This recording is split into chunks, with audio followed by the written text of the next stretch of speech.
भजन संहिता अध्याय 18 आयत 17। उसने मेरे बलवंत शत्रु से और उनसे जो मुझसे घृणा करते थे मुझे छुड़ाया, क्योंकि वे अधिक सामर्थी थे। परमेश्वर कहते हैं पवित्र बनो क्योंकि मैं पवित्र हूँ। हमसे जो घृणा करता है वो सिर्फ और सिर्फ शैतान है। उसने जब एक मनुष्य परमेश्वर के उद्धार में आता है उससे पहले ही वो उसे सब नेगेटिविटी सिखा करके रखता है। गालियां देना, जल्दी गुस्सा करना, झूठ बोलना, बुराई करना, ये सारी बातें शैतान उसको पहले से ही सिखा के रखता है। और जब वो उद्धार पा लेता है, परमेश्वर का वचन कहता है पवित्र बनो क्योंकि मैं पवित्र हूँ, अपने विवेक को शुद्ध करो। तो ये जो सारी बुराइयां हैं, सिर्फ और सिर्फ पवित्र आत्मा, परमेश्वर का वचन है जो इन सभी पर जीत सकता है। परमेश्वर ने कभी हमसे नहीं कहा कि तुम उद्धार के लिए कुछ करो। उद्धार के लिए सारी तैयारी, सारा काम परमेश्वर ने अपनी ओर से कहा और करा। पुराने नियम से ही उन्होंने भविष्यद्वक्ताओं के द्वारा घोषणा की कि मैं मसीह के द्वारा इन सब का उद्धार करूंगा, सभी मनुष्यों का उद्धार करूंगा, जगत का उद्धार करूंगा। और नए नियम में जैसा उन्होंने वादा किया था वैसा पूरा किया। तो उद्धार में हमारा कोई भी एक परसेंट भी हमारा कोई हाथ या काम कुछ भी शामिल नहीं है। जैसा वचन कहता है कि अब्राहम भी उन्हें जो धर्मी किए जाते हैं, शुद्ध किए जाते हैं, धन्य कहता है। तो इसमें हमारा कोई भी काम नहीं है शामिल, और ये हमारी ओर से नहीं वरन परमेश्वर ही की ओर से। परमेश्वर ने हमें संतान बनाया। अब जो परमेश्वर की संतान बन चुके हैं, जो विश्वास कर चुके हैं यीशु मसीह के लहू पर, तो उनका चाल चलन कैसा होना चाहिए? परमेश्वर की संतान का चाल चलन कैसा होना चाहिए? आपने कहीं बाइबल में ये पढ़ा है कि मसीह ने कुछ अपशब्द निकाले? कोई ऐसी बात जो आप खुद सुनना नहीं चाहते हैं? कोई बुरे शब्द कहे? या उन्हें आपने देखा कि परमेश्वर की अगुवाई, उनकी आत्मा के द्वारा जो कार्य करने, उन्हें छोड़ करके कोई और काम करे? तो ये तरीके की हमें अगुवाई चाहिए पवित्र आत्मा के द्वारा। इसीलिए तो उन्होंने हमें हमारा सहायक दिया है। जब उद्धार में हमारा कोई काम या हाथ शामिल नहीं, तो फिर उद्धार के जीवन में भी परमेश्वर यही चाहते हैं कि हम अगुवाई पाएं, पवित्र आत्मा की अगुवाई पाएं, और उसको स्वीकार करके, उसको ग्रहण करके हम लोग आगे चलते जाएं। ये परमेश्वर हमसे सच में चाहते हैं। परमेश्वर चाहते हैं कि हमें पवित्र जीवन जिए। हमसे वो चाहते हैं कि पवित्र आत्मा हमारे मन में, हमारे जीवन में आजादी से काम करे। तभी तो जाकर के जिनको जो जो वरदान दिए गए हैं वो सब पूरा कर पाएंगे। अगर कोई उद्धार पाने के बाद भी गाली देता रहे या गलत जगहों पे जाता रहे या बुरी चीजें खाता पीता रहे, तो फिर किस तरीके से पवित्र आत्मा उनमें काम कर पाएगी? तो वो ये चाहते हैं कि आप आपको घुटने टेक करके पवित्र आत्मा से अगुवाई पाइए। आपका सच्चा मित्र यीशु मसीह है। सच्चा मित्र जो यीशु मसीह है, उन्होंने आपको पवित्र आत्मा का वरदान दिया है। आप पवित्र आत्मा से अगुवाई लीजिए, पवित्र आत्मा से आप पूछिए, उनसे मदद लीजिए।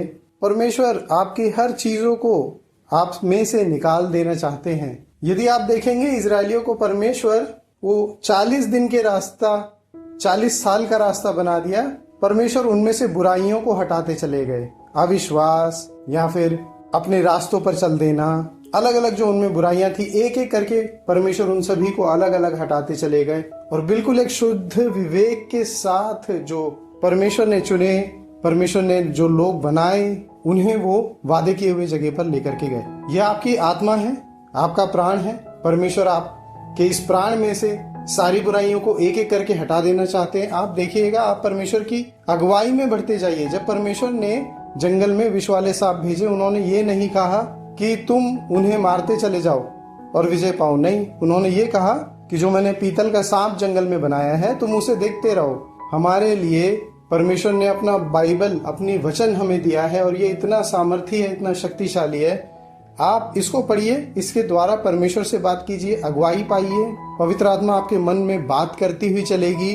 आप पाएंगे कि आपका जीवन अपने आप ही शुद्धता में बदलता जा रहा है। ये आवाज जो पवित्र आत्मा की बहुत ही हल्की होती है, बहुत ही आपको, क्योंकि अभी शुरू में जब कोई भी उद्धार पाते हैं तो कई बार ऐसा होता है कि उनकी जो शारीरिक आवाज होती है वो उसके पीछे ज्यादा चलते हैं। परंतु यदि तुम शरीर के अनुसार दिन काटोगे तो मरोगे, वरन आत्मा के अनुसार चलोगे तो जीवन और शांति पाओगे।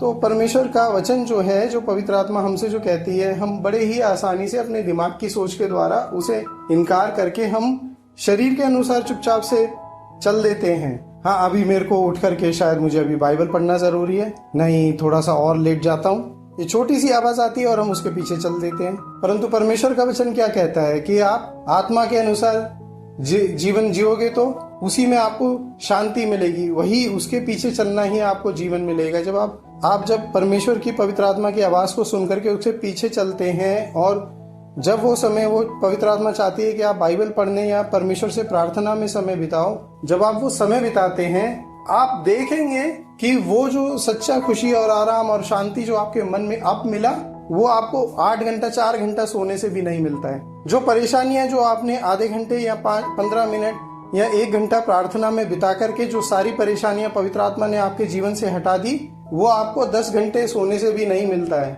वो परेशानियां आपकी अगर आप 1 दिन पूरा भी सो जाएंगे तो भी नहीं टलेंगी, परंतु परमेश्वर के वचन में आने के बाद, विश्वास पाने के बाद जो आपको शांति, सुख और आराम मिलता है, वो ये धरती नहीं दे सकती है, ये संसार नहीं दे सकता है। मैं आशा करता हूँ कि आप पवित्र आत्मा की अगुवाई में चलेंगे, परमेश्वर से आप प्रार्थना में अपना जीवन बिताएंगे, और जो हल्की सी जो आवाज आती है पवित्र आत्मा की, हम सभी लोग उसको इज्जत देंगे और उसकी सुन करके, पवित्र आत्मा की आवाज को सुन करके उसके पीछे पीछे चलेंगे और परमेश्वर के द्वारा आशीष पाएंगे, जो वो सच में हमें चाहते हैं कि हम पाएं। यीशु मसीह के नाम में आमीन। जय मसीह की।